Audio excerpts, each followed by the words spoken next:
I have no question that we need nothing less than a revolution in design to turn this silly ratio on its ear.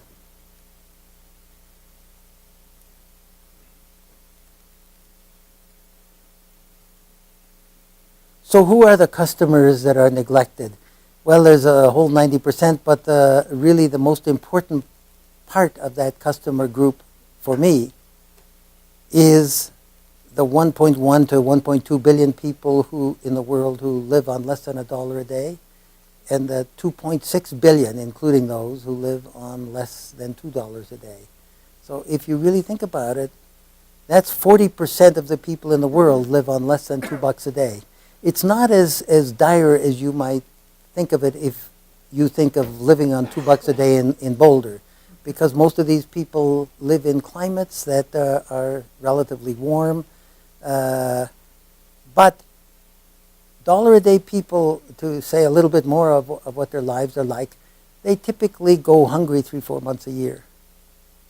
$2 a day people usually have enough to eat, but not much more.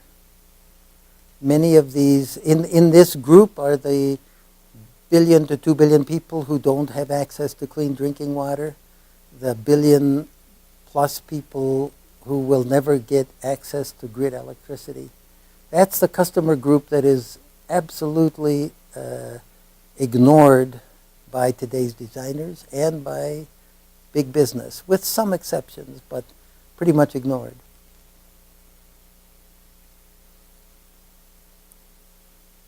So as I said before, to me, design is a process of creative problem solving.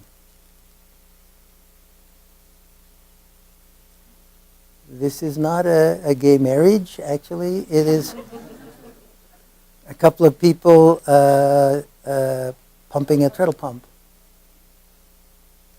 So I'm going to, in my talk today, cover a lot of ground. Please feel free to ask questions as I go.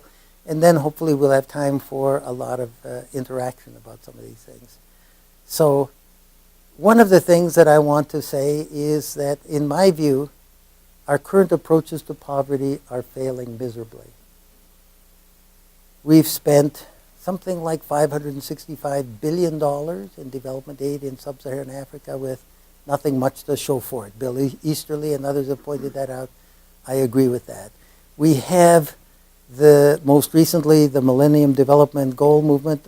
Are most of you aware of what that is? The Millennium, it's an ambitious movement signed on by something like 183 nations to end poverty. And they have ambitious goals to cut in half the percentage of people who live on less than $1 a day, hunger in the world, deal with education, a whole host of things. In my view, most of those goals, and the target date is 2015, in my view, most of those goals are destined to fail. The most important to me is cutting in half the percentage of people who live on less than $1 a day. Here is the striking results in cutting the percentage of people who live on less than $1 a day in sub-Saharan Africa. Over 12 years, which is half of the period, the percentage has plummeted from 44.6% to 44.0%.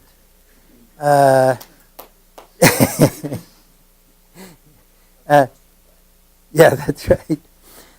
Now, in fairness, sub-Saharan Africa is the toughest place to make progress. The absolute numbers have gone up, so that in Africa, so that the percentage staying the same means that some people are out of poverty. But if you take $2 a day people in poverty, the percentage has gone up.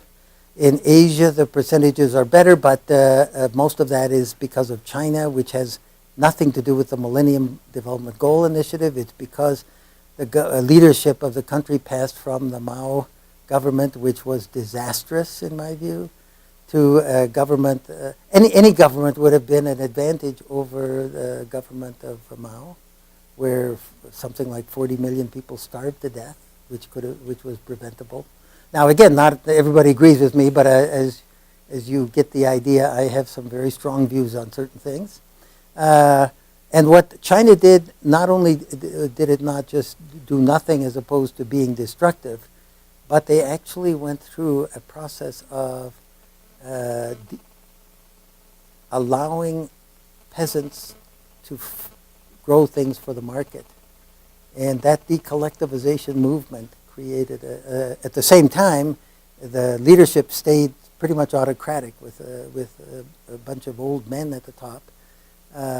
But that really changed profoundly changed things in China. So some of the results of a drop in dollar-a-day people were as a result of that.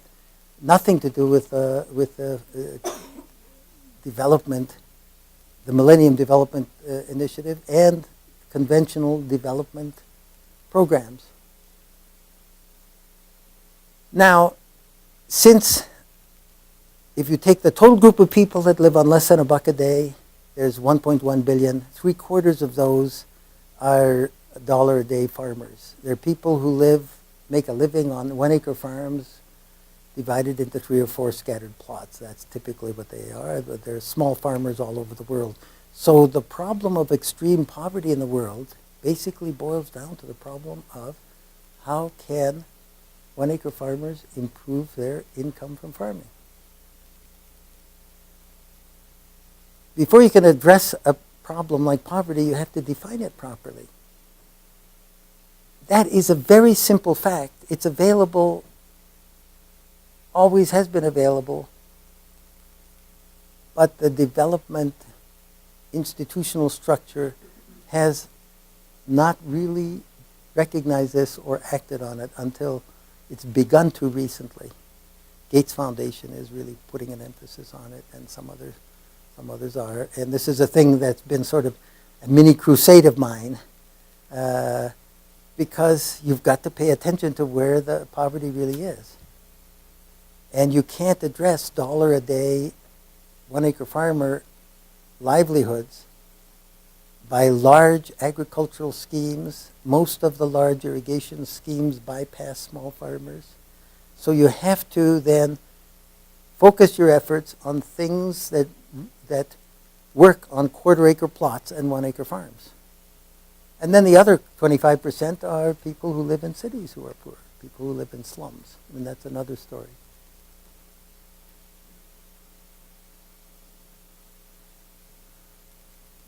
So I talk about one of the reasons that current approaches fail is because what I would call the 3 great poverty eradication myths. The first of these is that you can donate people out of poverty. After 28 years, I have no question that poor people themselves have to invest their own time and money to move out of poverty. You can help them, but you can't give things away. And one of the things about the Millennium movement, Jeff Sachs, who is the leader of it for years, has felt that the dollar-a-day people are too poor to invest themselves, so you have to give them things, and then if you provide an infrastructure, markets will take off. In my view, that hasn't worked ever. It will not work again. So the tragic result is that if the Millennium Development Movement fails, the people who say, see, there's nothing you can do about poverty will again be proven right.